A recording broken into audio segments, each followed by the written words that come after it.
6th year, the Health and Science Career Symposium. Give your guys, a wonderful round of applause, because you could be at home in front of the TV watching cartoons.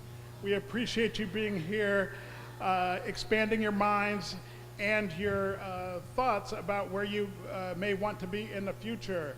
We're going to have some opening remarks from our president, Dr. Osiami, who will talk about our medical society, and then I'll rejoin you in just a second.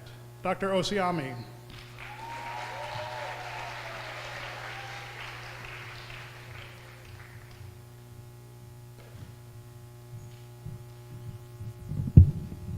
Good morning.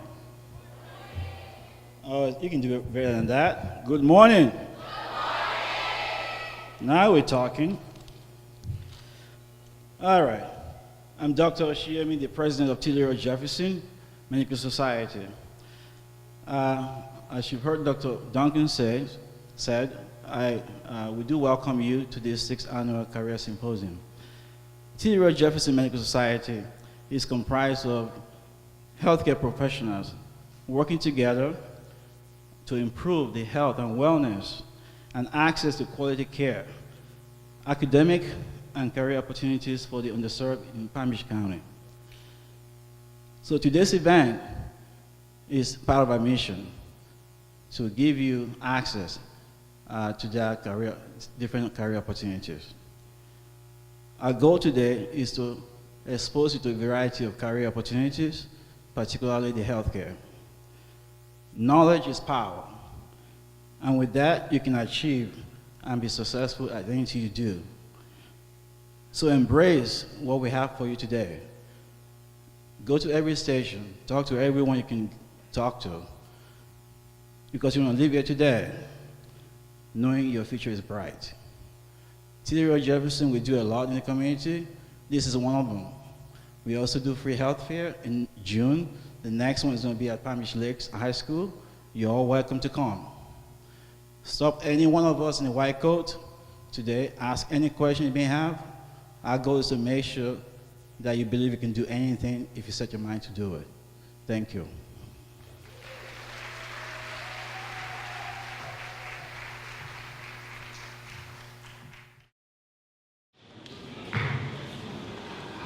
Just looking out there, I have to say that I'm exceedingly proud to see how our team has worked so hard and diligently with our wonderful host, Inlet Grove Community High School, and all of the other various schools throughout the district. And we even have folks here from as far away as Vero Beach area to come and get this knowledge. So I just want to give you all another yeah, definitely. I'm glad you guys are here. Yeah. A few people again that I wanted to thank personally, our volunteers and our staff and our donors who have made this from a short list of our people. As I said, Emma Banks and Inlet Grove Community High School have been fantastic hosts for the last 6 years. We have the Quantum Foundation, Palms West Hospital, Nova Southeast University, Palm Healthcare Foundation, Wellington Regional, Envision Physician Services, and so many others have all pulled their time and resources to make this event possible. On a personal note, I wanted to acknowledge a special group of people, and especially my wife and kids, who Lisa, who's over there in the second row, who have facilitated me balancing an endless number of meetings and fundraising events and coordination efforts, instead of missing some of the soccer tournaments or golf outings or some of the family fun. So I appreciate her and all the kids' sacrifice in me being available to help bring all this to you all. We have a wonderful country here in the United States, and so many wonderful things happen here. However, one of the things that we can improve upon are the healthcare disparities and the educational gaps here in the United States. Educationally, we've got a lot of work to do, as I've stated before. Finland, North Ireland, South Korea, Singapore, Taiwan, all outrank us in student achievement. All outrank us in student achievement. 8th grade math performance, we're number 8 as far as sciences, and we're beaten by Slovenia, okay, as far as our achievements. Hong Kong and Russia are now getting the highest average test scores in 4th grade reading, and American students are number 6. And these challenges are even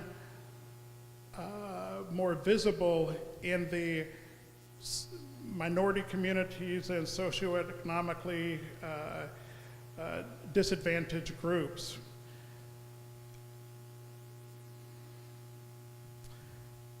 My mission here and what I'm trying to share with you guys and what I want you guys to embrace is the fact that all of us as a community and a country, we definitely have to step up our game if we're going to be competitive in the years and millennia to come. Okay, the next billionaires aren't going to be made on the football field or the next iPad, iPhone app, or the next rap star. It's going to be through hard work and education and getting that knowledge that we put into our brain that's going to facilitate you guys being able to be big contributors in the future.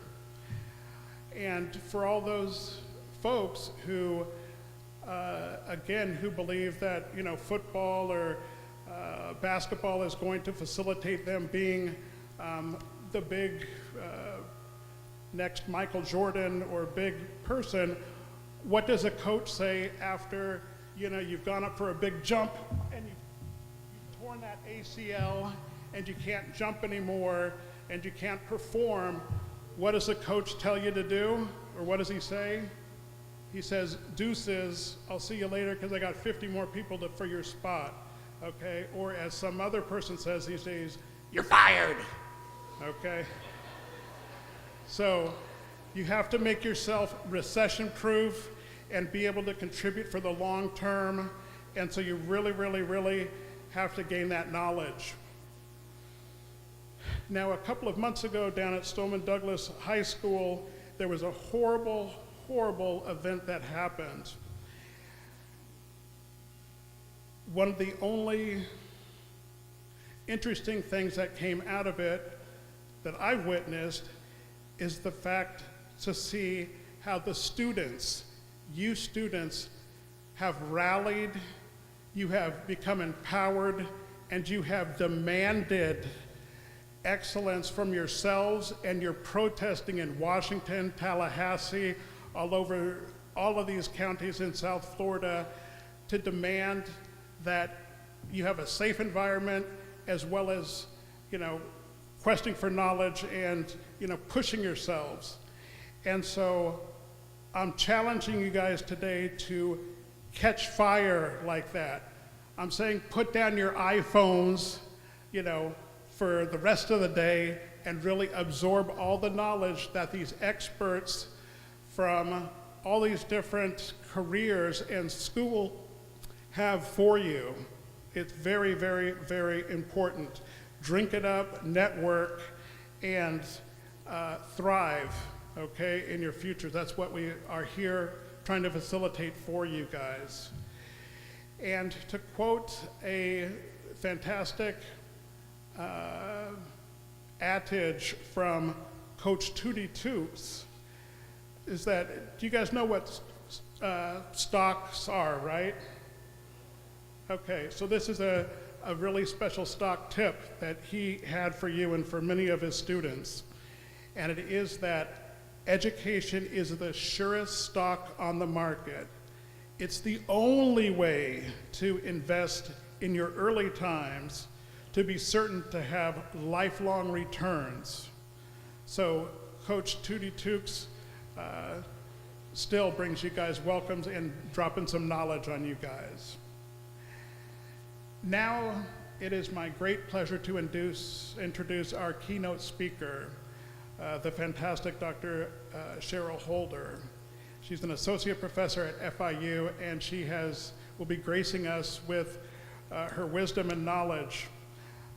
She's a fellow of the American College of Physicians, and she's dedicated her medical career to serving especially medically underserved populations.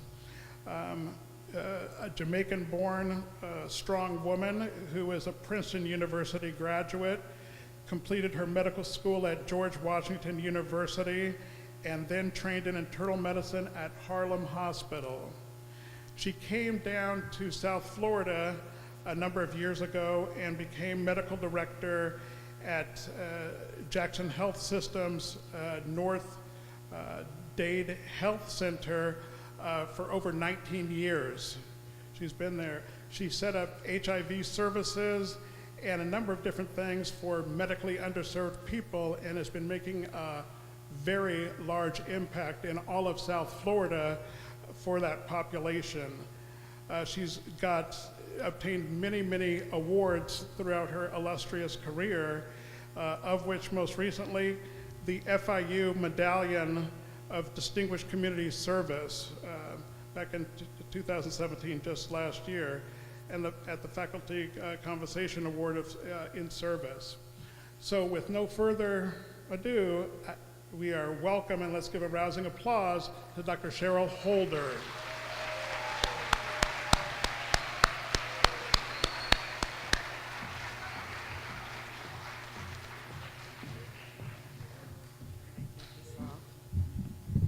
Good morning.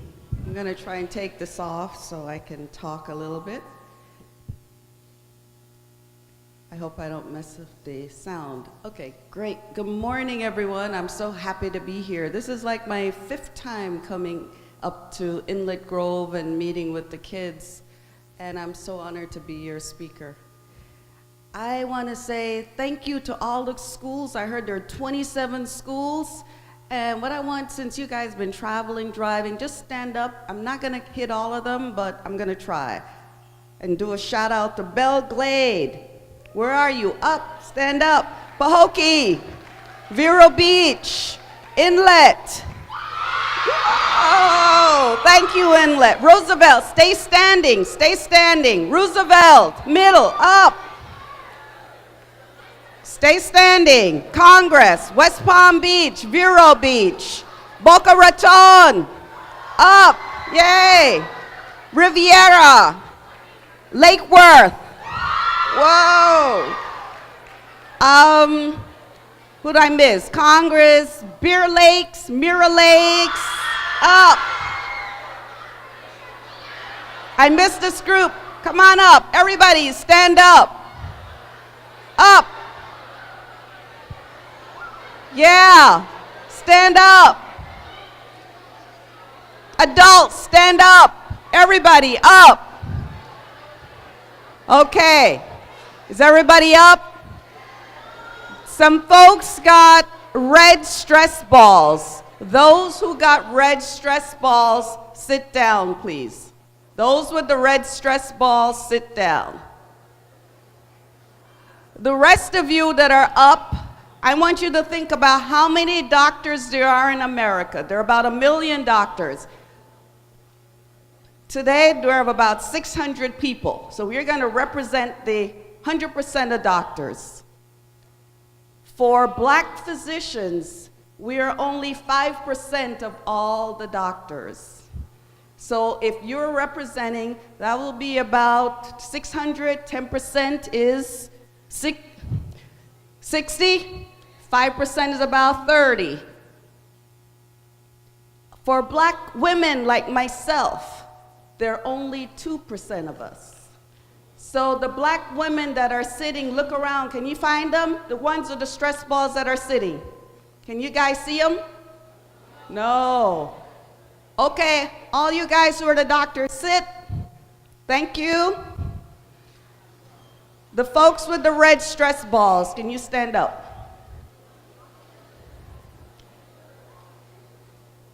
That's not a lot of folks. So today, thank you to Red Stress Ball Standers, thank you. So there are not a lot of black women physicians, there are not a lot of black physicians. I could do the same for Hispanics and for other groups that we call the underrepresented Native Americans. And our goal when we're here is how do we get more of you to think about health careers and think about joining me in that path. Where are my slides? I like slides because I'm a professor, so that's what I do. And first slide, if you look, and I'm going to do a little like what I teach my med students. If you look at the numbers, men and women, because to get to where I am and where all the other doctors are, you got to go to college and you got to get some degrees. And in the science, technology, engineering, math fields, we don't see a lot of women. The blues are the men, and the women are in the purple. And usually there are a lot of women here in this group, and I applaud you girls for coming out, and also the guys.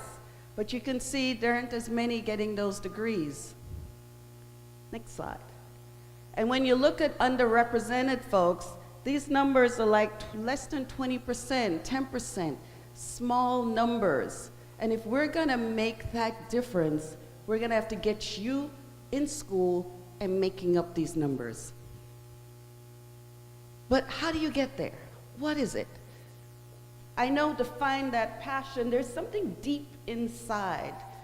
And Oprah often calls it the soul. What is it that makes you want to do what you do and make that difference and stay in that career and stay in college and move ahead? And sometimes I think about what is that core? It's that feeling inside of infinite possibilities and creativity. And you've got to stay in touch with it. And how does one find those infinite possibilities and creativity? So I can tell you a little bit about me and in my story.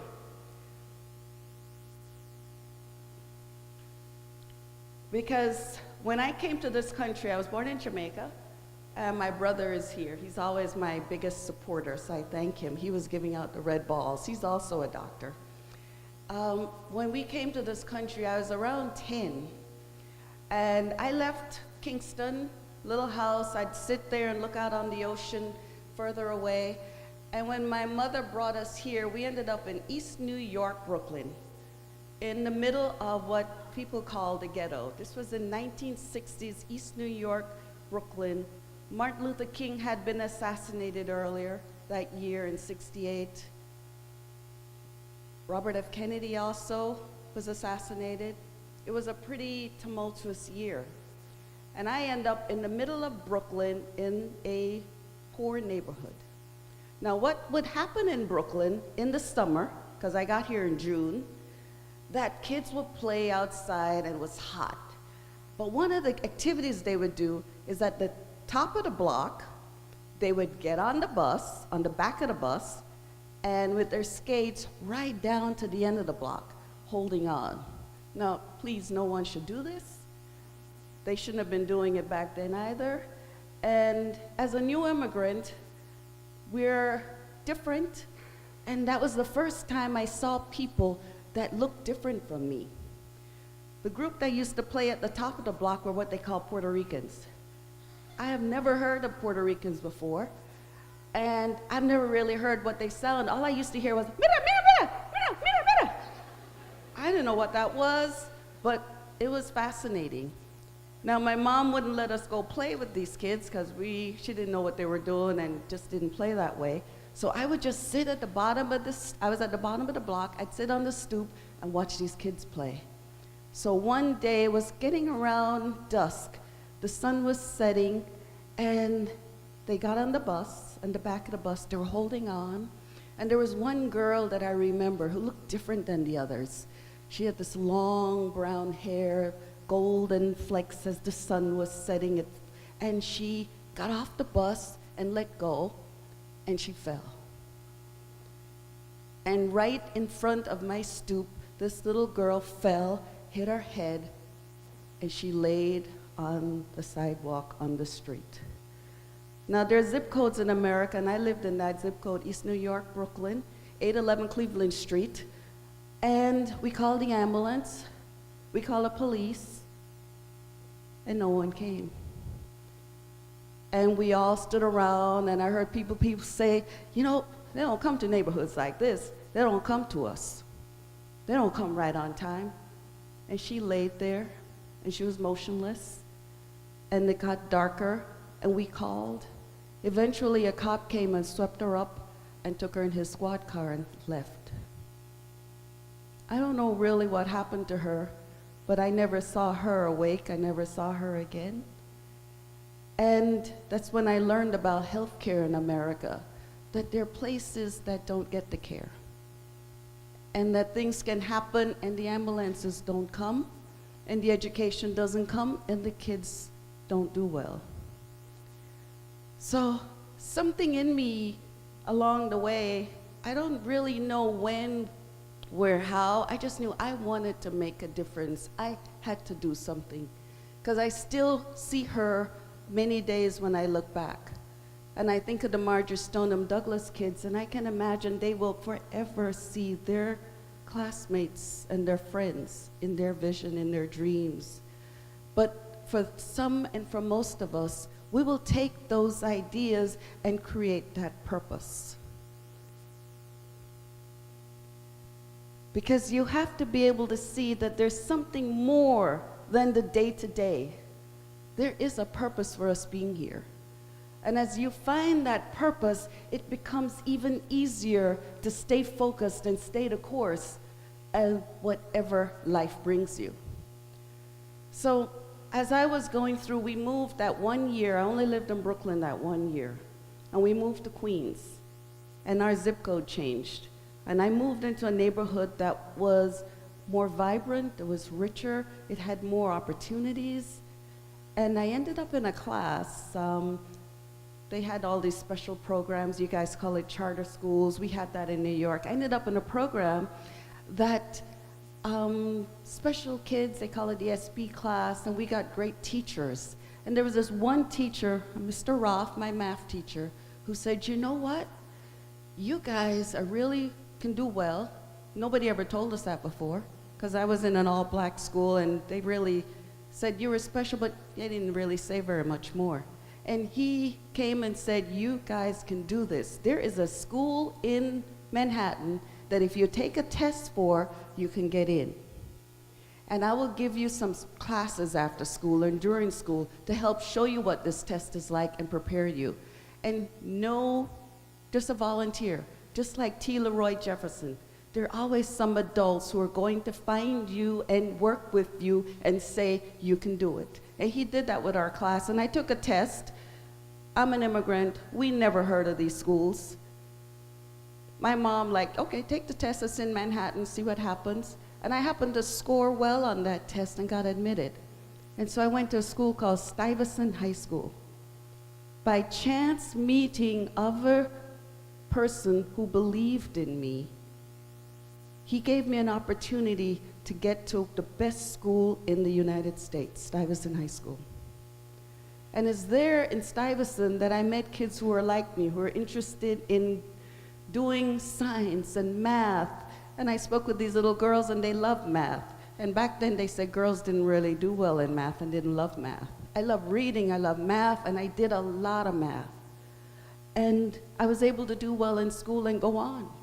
And then there's some more tests. And there are always tests and things that evaluate you and say, are you good enough?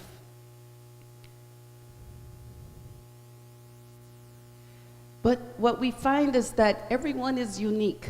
There's something in you, in your development, in your expression, and that essence you will find, and you will prove it, and you will be proud of who you are as that unique individual. So for me, it was being a little nerdy, it was doing science, it was being a little different. And I went on to college that way. And I like Jay-Z. And Jay-Z, if you listen to his lyrics, he says a lot of really deep stuff. And one of the things he does say, remind yourself, no, I'm sorry, I'm reading it, go back. Remind yourself nobody's built like you. You design yourself. That's switched around, but you design yourself. So what does that mean for me to design myself? It means that if I were going to go to medical school and be that person who can make that change so no more little girls will fall and hurt themselves and never get up, I would have to study, I would have to work hard, I'd have to take the science courses, I would have to figure out what it is to design myself into the person that will be in medical school.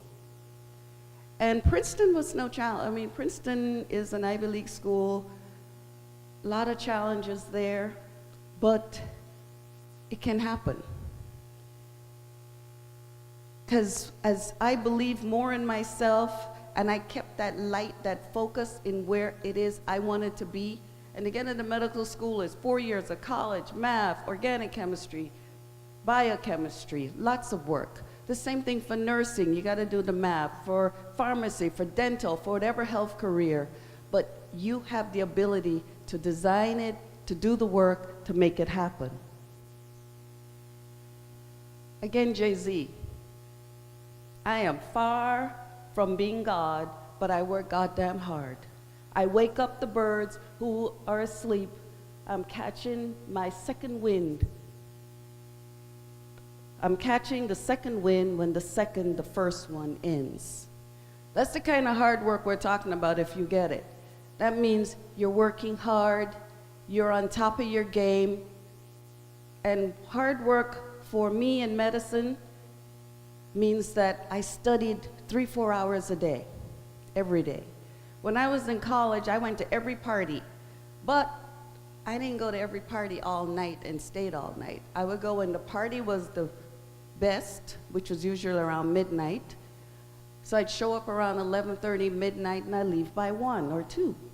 Maybe an hour, hour and a half of the party at its top, because I would go home and sleep, because I had to work hard, but I didn't want to miss things. There are days that you come in from work, from school, from whatever you do, and your mom says whatever, and your dad says whatever. You can work real hard, and you won't miss anything, but you really will not be able to hang out for hours and days to make it happen. But that's what it takes. Because that passion within me, I wanted to make a difference. I wanted to be successful, not for the money, but for the purpose that I had in my life. And that's what I want you to find. What is that purpose? Because there will be careers, but the minute you find that career that allows you to be who you are, express yourself in the way you can, work hard and have fun, all the money that flows won't even be as important because you're basically happy and fulfilled. But it's about chance and choice. You're going to get lots of possibilities. Chance means these are the luck. Sometimes things just happen by chance. I just ended up in the class with the right professor, the right teacher, who in 8th grade took my possibility of being who I am now to the nth degree. I didn't do anything to put Mr. Roth in my life. Chance. Chance does play a role, but as each chance comes to you, are you going to make that choice and get it? Because when he offered me the chance to go to tutoring, I went. When you get offered opportunities, you gotta know when you're going to make that choice. Only you can do it. I could hound you as your parent forever, and if you don't make that choice to do what steps you need to get there, you will miss that chance. But that's what life is all about, chances and the choices you make with the chance you're given. The essence of who and what we are comes with possibilities and who and what we may be. It's what we're about to become. And this never ends. We're always in that balance of chance and choice. I had an opportunity when I finished college. I got into medical school at George Washington. I didn't have any money. So they had these programs called National Service Corps, what they paid you a stipend and they paid for your education. But for that, I had to give back 4 years of training and caring for a population somewhere in the United States. So when I took the scholarship, I had no idea where I would go at the end of my training, which would have been 4 years of medical school. Then I went for 3 more years of training in internal medicine. So I took a chance on the scholarship that 7 years later would determine where I would be. And when the opportunity, when it came up and I had to go, I had 2 choices. Leavenworth, you ever heard of Leavenworth? Yeah, Leavenworth is a huge federal prison in Tennessee. And that's where they were gonna send me to work. Then, just by chance, I met one of my old classmates. And she says, you know what? Jackson Memorial Hospital is hiring doctors from like you with your scholarship program. Why don't you apply? I applied, and that's how I ended up in Florida. And the rest, you know my story. I took advantage of an opportunity that just came up by chance. I met this former student. It was either Leavenworth or Jackson Memorial Hospital. And ended up at Jackson. And to this, forever I am grateful to God for having come here and not ended up in Leavenworth. But possibilities, you can do it. Now, this is one of the possibilities. And look what this says. More women than men enrolled in United States Medical School in 2017. That is the first ever. When I started medical school over 30 plus years ago, there were very few women, and there are very few people who look like me. 30 plus years ago, because I've been out of medical school, 34 years now, I've been a doctor. Thank you. I didn't think this was a possibility, and it happened. You can imagine out here, there are many of you who people didn't believe that the possibilities of you doing whatever you're doing now or what the future is, but it'll happen. Because we talked about studying, working hard, seeing when your opportunities rise, making that choice. I'm doing Jay-Z today. He was on my mind. I've been reading about him, so I just had to use him today. All I got is dreams. Nobody else believes. Nobody else can see. Nobody else but me. If you don't believe in your dreams and dream big and find those folks to make that difference, coming to programs like these is a start. When you get out there in all those rooms, you go with your questions and ask them, I want to be a nurse. What can I do? I want to be a doctor. I want to be whatever it is I want to be. Because if you don't believe in your dreams, it's not going to happen. But it can happen. Next. This is my favorite poet, and April is Natural Poetry Month, and I recommend you guys go read some Langston Hughes, because Langston goes, hold fast to dreams, for as dreams die, life is a broken-winged bird that cannot fly. I held fast my dreams. I did everything you saw on that slide. I worked hard, studied hard, played hard, but I kept focused, and I believed in me. And I know you can too. Just seek out the folks who are going to make that difference and help you. Stay clear with the purpose of why you want to do what you are and what you want to be, and believe in yourself. Because how many folks here want to be doctors? I want you to stand. Stand up.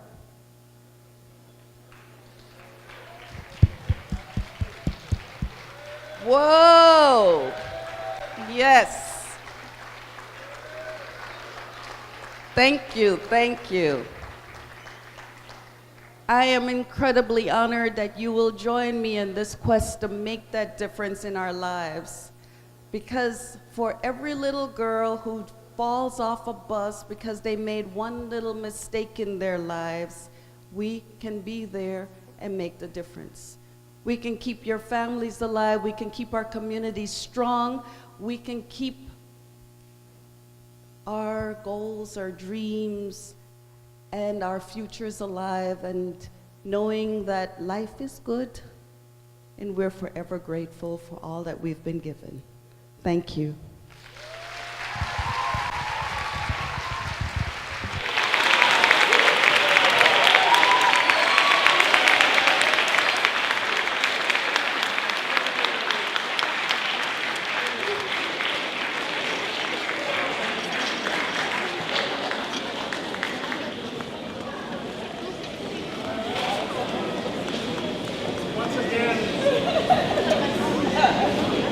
Once again, let's recognize Dr. Cheryl Holder and this fantastic thing that she knowledge that she has brought us. Fantastic. We have a certificate here for Dr. Holder, and also another special thing for her, a check, an honorarium that she's going to put forward to great use. Tell them about what other organization that you lead. Thank you. Thank you, T. Leroy Jefferson and Dr. Osiemi and Dr. Duncan and everyone who's given us this honorarium. It's part of my mission, again, as you know, is pipeline. We call it the pipeline, making sure that the next generation moves forward. And I do a lot of work in Dade County with Florida International University, where we do a huge pipeline program. We're in the community every Saturday. We do science activities every Saturday in 13 different communities. I bring the medical students, I bring the college students, and we all work together with the kids. We are also, I'm president of the National Medical Association in Florida, called the Florida State Medical Association. National Medical Association are the black physicians in America. There are only about 30, 40,000 of us who are active. And we coordinate activities so we can get more of these programs, not just here, but in Miami and on the West Coast, in Jacksonville and Tallahassee, because we want to get the word out that our kids in our communities are incredibly talented and gifted. If we invest, we will see the outcome, and then all these kids who stood up will be doctors. It won't just be the few that you couldn't even find, those black women with the stress balls. You couldn't even see them. But when you guys stood up, we could see you, and that's where we want to go. So I thank you so much for this money.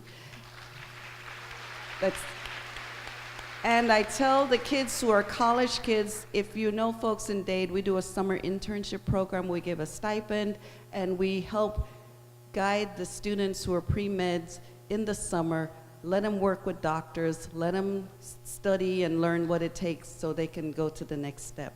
So there are lots of things that this dollars will do, and I look forward to next year when even more kids are here. Thank you. Thank you so much. We're going to be taking pictures shortly around here. Also, I want you guys to know that one of our key bedrock sponsors, Nova Southeastern University, they have a summer program for pre-health professions that runs during the summer. There's a couple of sessions of it, and they've actually donated a single scholarship to us for one of you wonderful participants here. So we're going to have that information out on the in the atrium area so that you guys can have it and can apply on our behalf, and mention that you were at the Career Symposium, because we have special access to one slot. It's a great program, and you guys independently ought to look into going to that. They have today, a dozen different career pathway folks are going to be here sharing all about the good stuff that's happening down at Nova. With that, I'm going to have Scott McDermott from Inlet Grove Community High School come up and talk about how we're going to get you guys to these wonderful classrooms to hear all of that knowledge and have those 20-minute blocks of time.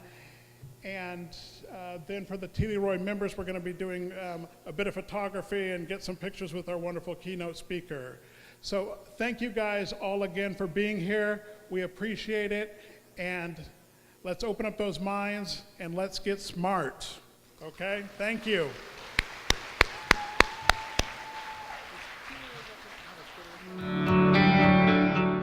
So I'm a pediatric cardiologist, and this one patient complained of chest pain. This is a study that almost her mother insisted on doing because her father had a dilated cardiomyopathy. Her father had a very bad heart, and she was so afraid. She actually was a nurse, the mother. She was so afraid that her child had something similar. So we did the study. They're at home relaxing now because everything's normal. And that's the direction of medicine. So I say you don't get there by playing computer games. These little things that you're playing on your cell phone, on your computer, have nothing to do with this. This requires study, putting together information in your brain, and then seeing it in imagery, okay? You might have just a very short amount of time for your lunch break at school. So if you could do it, but it took an hour, you don't get an hour for lunch at school, right? So we need to give you some equipment, maybe, if you only had one hand, to make it really efficient for you. How was that? Was it kind of challenging? It was difficult to use your other hand, right? And scoop it up. All right, Does anyone else want to try? So with this hand, you're going to try to dress yourself. So hold it and loop it around. So take this sleeve. I'm 27. I'm getting my master's degree right now in occupational therapy. So I didn't know what I wanted to do in college. I didn't know what I wanted to do after college. It wasn't until I talked to someone who's actually an occupational therapist and has gone through the schooling that I really realized maybe that's something that would interest me. And I did my own research, and then I fell in love with it, and here I am. And then we might adapt the environment. If you had macular degeneration, we might change the lighting, so that, or give you big and large checks so that you can still pay your bills. Whatever occupations you want to engage in, we are going to ask you what's meaningful to you.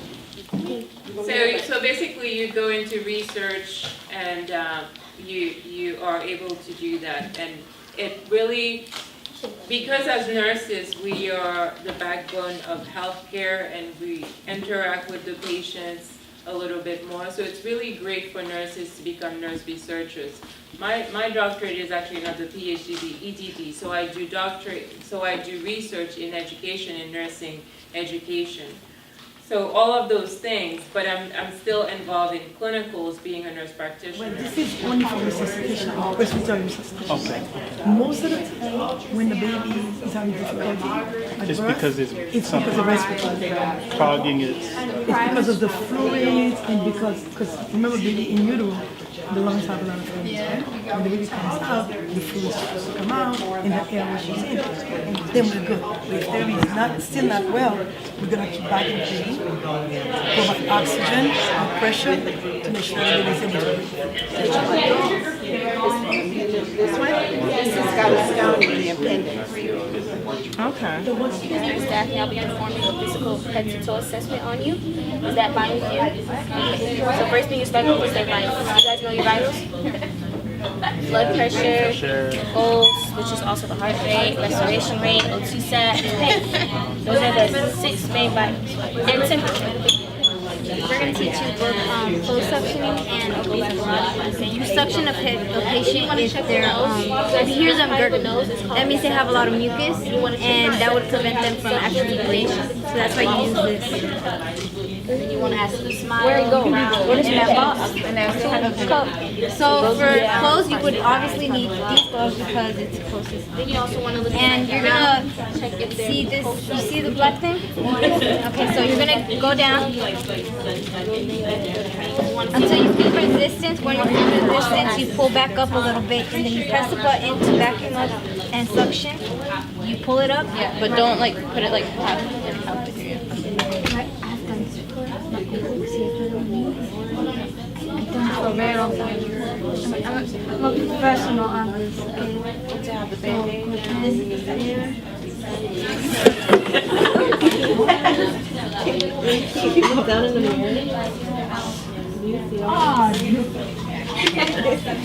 You barely stayed under there. It's a lot. Never mind, let me go back. So, it's a lot. Next. green and white. That's all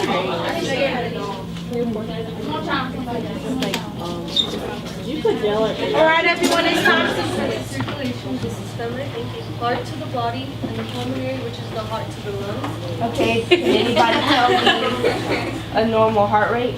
Ooh, go ahead. Is it 60? Ooh.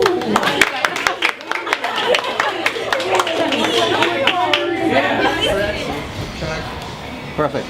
All right. Okay, good. Beautiful. On 3, 2, 1, and. Got it. All right. Okay. I want to introduce y'all to Dr. Duncan. Hey there, you guys saw me a little early and everything. I was up there on the stage, and I'm happy to be a member of this fraternity too. And we do, well, like you see, we do all sorts of cool stuff in the community. We care about all the people in our community, and we want you guys to just flower and be the best that you can be at whatever you guys decide to be. And so that fits right in alignment with what our fraternity is about. And we thank you guys for coming instead of, eating Cheerios, watching TV this morning, You guys are really taking it to the next level, and we appreciate that. That's right. Influenza. And it was a weird strand of flu. So the CDC, which stands for the Centers for Disease Control, their job is whenever we have this weird pandemic or flu-like, their job is to get medication within the community within 48 hours. And through the Department of Health and volunteers, our job is to get that medication into the public within 48 hours. So that's what we have volunteers for also. And in order to be able to dispense medication like this, of course you have to be a pharmacy or physician. And disadvantage of being a nurse, if you want to, for instance, you want to work with pediatric kids, and then you decide you change your mind and you want to work at a prison, you can work at a prison. There are just so many options. I've worked at a prison for 19 years because inmates, they need medical care just like you do. So I'm not there to penalize them, I'm there to provide medical care. So that's where you have to be professional, you have to make sure you set boundaries and be professional at all times, and you give them the care that they need. You're not there to judge them because they've already been sentenced, they already have their lifetime, but you're there to provide care for them. So everybody needs care. I had the opportunity, and I'm also working part-time as a nurse practitioner. So with nursing, there's that flexibility. When I see patients in the medical clinic, I'm screening patients for hypertension, diabetes. Sometimes you have to have a school physicals. I do school physicals. Like to handle it. But work on your weaknesses, guys. We can't run from those things. I want you all to do what you want to do for the rest of your life. I'm going to be practicing 50, 60 years. Wouldn't it be a shame to allow a 16-week course to stop me from doing what I want to do for the rest of my life? Think about that, guys. I know people who had the capability to be a doctor and they stopped because they were afraid. That's why our job right now is to tell you, in these white coats, we weren't perfect, but you can do it. Just work on your weaknesses. How long can we live without breathing? A couple minutes. So we're important. So how many people do you think have lung disease, adults in the United States? So we have 15 million adults have lung disease. A C is average. It is not. A C is below average. A B is considered average. And that means you just get an average job. But if you want to be some kind of doctor or something of the kind, you're going to have to get above average grades, which means A's. Okay, so now understand this. I know you're young, but I'm going to tell you right now. So for those who are mature enough in here, you're going to get it. Now those who are not mature enough, it's going to leave you. For those who are mature enough, this is going to resonate with you. If you can make A's, especially especially by the time you get to 9th grade, 9th, 10th, and 11th grade, if you can get A's all across that, those A's will translate into thousands of dollars. So I decided to apply to medical school because I really wanted to be a doctor and interact with other people. And that's one of the other beautiful things that I like about medicine, is the fact that you have such an interaction with people. And you really do get to, I know this is gonna sound hokey, but you really do get to help people. What did Dr. Holder say? She didn't have any money, right? So she had to do what? She had to work hard and she had to get scholarships. So she had to apply. You're not gonna get a scholarship unless you do what? Get good grades, right? And not only do you get them, you have to maintain them. Questions to breast is 32, 30 questions to breast. Okay. For one person, breast is 15. And you rotate. Got it? We're gonna count out loud. Ready? 1, 2, 3, 4, 5, 6, 7, 8, 9, 10, 11, 12, 13, 14, 15, 16, 17, 18, 19, 20, 21, 22, 23, 24, 25, 26, 27, 28, 29, 30. So don't go after it, no blind sweeping, okay? Only if you see it, pull it out. But now, I'm gonna do 5 chest thrusts. 1, 2, 3, 4, 5. Then I'm gonna sandwich the baby, turn it over again, and continue. 2, 3, 4, 5. Again, I'm gonna look, still nothing. I'm gonna keep going. 1, 2, 3, 4, 5. The baby becomes limp now, and now I think he's unresponsive, and potentially his heart might have stopped. So maybe, let me check, right, for pulse. Where am I checking? Brachial. Brachial, very good. Aptitude refers to 2 essential things, which is your knowledge and skills that you have to have in order to carry on your journey of life. Everybody has to know something and be able to do something in order to carry on the challenges of life. And sometimes you can work for a surgeon, you know, and they can have their own suite and you can be their private anesthesia providers. What I love about my job is how grateful people are after they have surgery, because I'm like their best friend. Because heart disease is one of the #1 killers. Heart disease, diabetes, and strokes is the top 3 killers are African American.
you guys for being here, and we look forward to great things in the near future.